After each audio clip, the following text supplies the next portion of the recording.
સરકારી અધિકારીઓ હવે વધુ સારી રીતે જલસા કરી શકશે। સરકારી અધિકારીઓના નાસ્તા અને ભોજનના ખર્ચમાં 150% વધારો કરવામાં આવ્યો છે।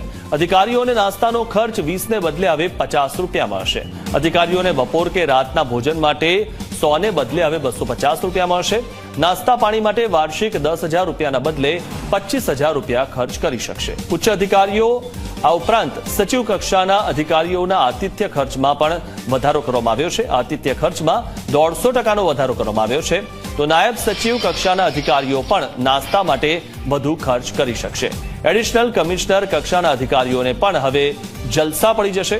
તેઓ નાસ્તા અને ભોજન માટે વધારે ખર્ચ કરી શકશે। આ ઉપરાંત દરેક જિલ્લામાં કલેક્ટર ડીડીઓ કક્ષાના અધિકારીઓના નાસ્તાનો ખર્ચ પણ વધારી દેવામાં આવ્યો છે। કલેક્ટર ડીડીઓ કક્ષાના અધિકારીઓના ભોજનનો ખર્ચ પણ વધારવામાં આવ્યો છે। અને આ સાથે જ જિલ્લાના વડા કે ખાતાના વડા માટેના